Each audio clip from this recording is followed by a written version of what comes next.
Bonjour et bienvenue dans cette nouvelle vidéo où je vais faire le point sur la situation avec la pandémie du Covid-19 en Russie. Voici les sujets que je vais aborder dans cette vidéo. Tout d'abord, je vais parler du nombre de personnes contaminées et du nombre de morts à cause du Covid-19 en Russie.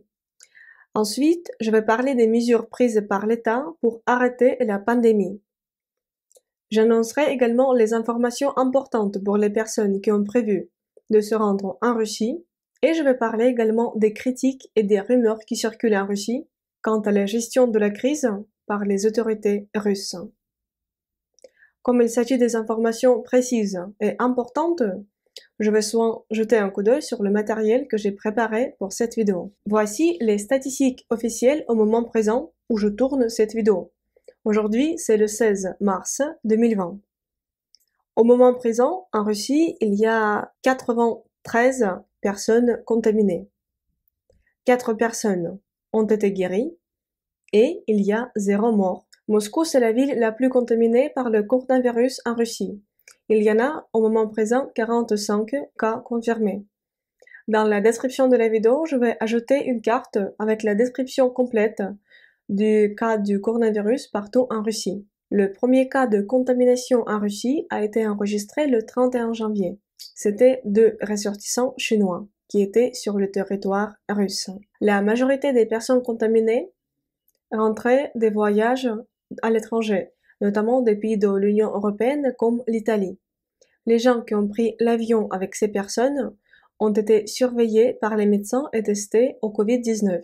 Les personnes dans leur entourage ont été également surveillées par les médecins et testées au Covid-19. Selon les données officielles, 50 000 personnes ont été surveillées par les médecins après leur retour de l'étranger. 35 000 ne sont plus confinés, tandis que 15 000 restent toujours surveillés par les médecins. Au moment présent, 104 000 tests du Covid-19 ont été passés en Russie. Voici la liste de mesures prises par les autorités russes pour arrêter la propagation de la pandémie. Le maire de Moscou a annoncé que les écoles de la ville, y compris sportives, ainsi que les établissements d'enseignement supplémentaires, seront fermés du 21 mars au 21 avril. C'est aussi le cas pour la région de Moscou. C'était déjà prévu que ces établissements passent au régime d'assiduité volontaire à partir du 17 mars. En outre, la mairie a interdit la tenue dans les rues d'événements de loisirs, quel que soit le nombre de participants, ainsi que ceux qui se déroulent à l'intérieur si le nombre de personnes y prenant part dépasse les 50. Les conducteurs des transports terrestres ne vendent plus les tickets. Les autorités parlent aussi de la construction d'un nouvel hôpital pour les maladies infectieuses. Les personnes âgées sont appelées à ne pas quitter leur domicile sans nécessité. Plusieurs employés ont déjà passé au télétravail en Russie. Quant à ceux et celles qui doivent se rendre au travail, leurs employeurs sont obligés de mesurer leur température corporelle tous les jours. La Russie a aussi réduit le nombre de vols à destination d'Italie, de l'Allemagne, de la France et de l'Espagne. Les liaisons aériennes entre la Russie et la France, ainsi que les autres pays de l'Union européenne, la Corée du Sud, l'Iran et la Chine ont été réduites. Le nombre de vols a été réduit et les vols s'effectuaient uniquement entre les capitales. Concernant la France, les liaisons aériennes sont maintenues uniquement entre Paris et Moscou via l'aéroport de Sheremetyevo. Les trains Moscou-Berlin et Moscou-Paris ont été annulés.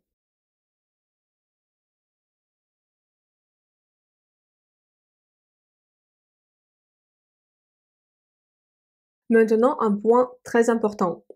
Toutes les personnes en provenance des zones considérées à risque, ce sont notamment les États-Unis, la Grande-Bretagne, les pays de l'Union européenne, l'Ukraine, la Biélorussie et tous les États européens qui ne font pas partie de l'Union européenne, la Chine, la Corée du Sud, l'Iran, sont soumises à une obligation de 14 jours d'auto-isolement strict.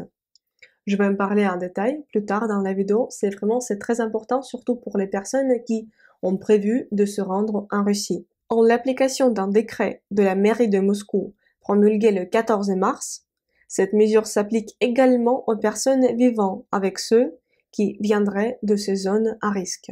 Si un employé s'est rendu dans un pays à risque et il ne le dit pas, son employeur est obligé de ne pas le laisser aller au travail pour qu'il puisse être confiné à une quarantaine de 14 jours. La ville de Moscou indique notamment que le respect de cette quarantaine à domicile sera contrôlé par vidéosurveillance.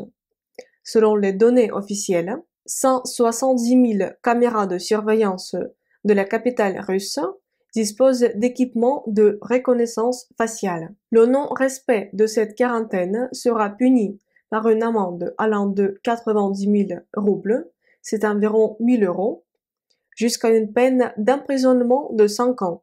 Ce dernier cas de figure s'implique uniquement si la violation des règles sanitaires a entraîné la mort d'une personne. Voici ce qui se passe avec les personnes qui reviennent de ces pays dits à risque. Le personnel des aéroports de Moscou mesure la température à tous les passagers.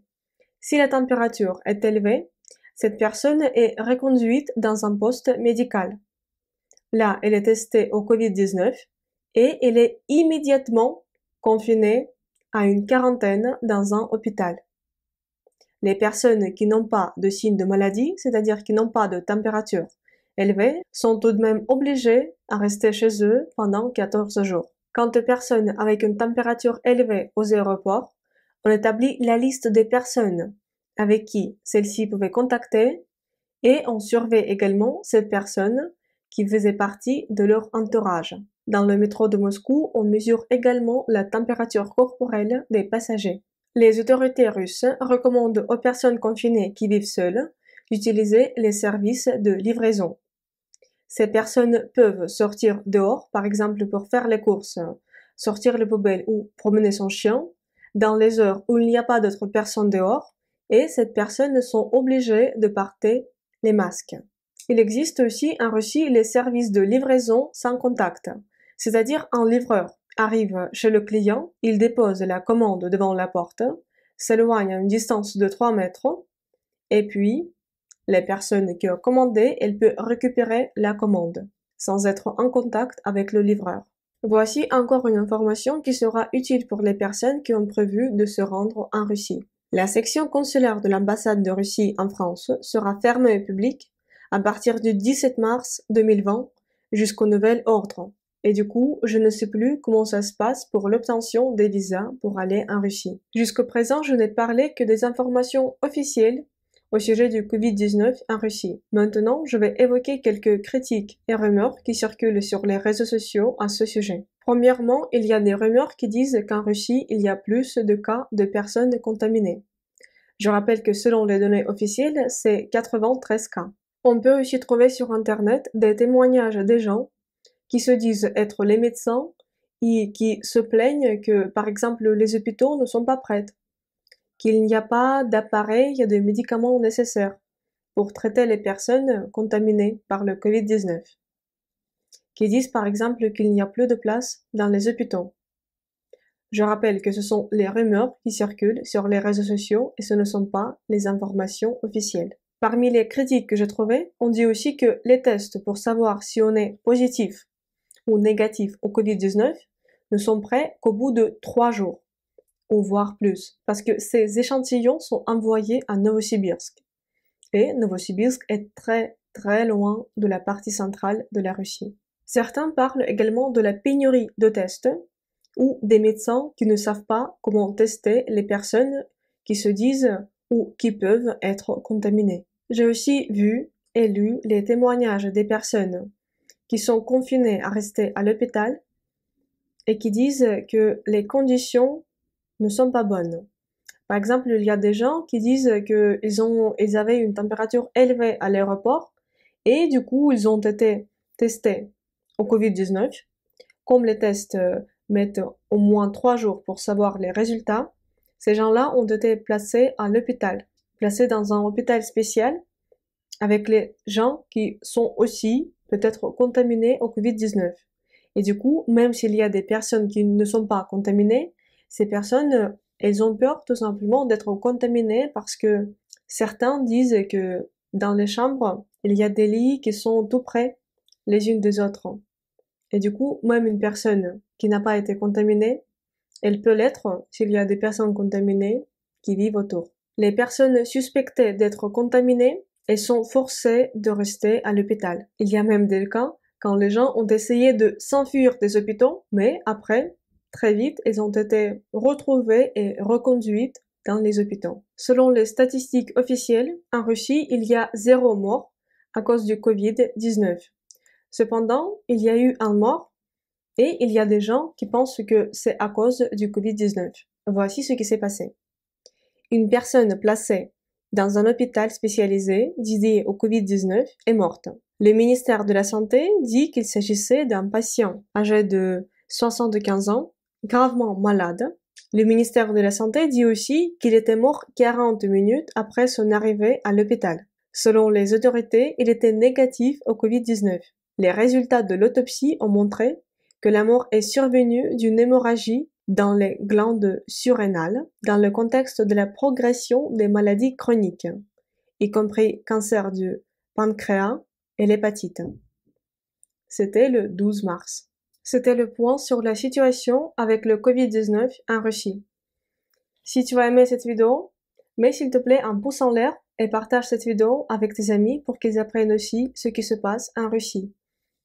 Écris également dans les commentaires la situation dans ton pays, ce que font les autorités, ce que toi, tu penses être nécessaire à appliquer, et ce serait bien aussi si tu exprimais ton avis concernant la gestion de la pandémie par les autorités russes.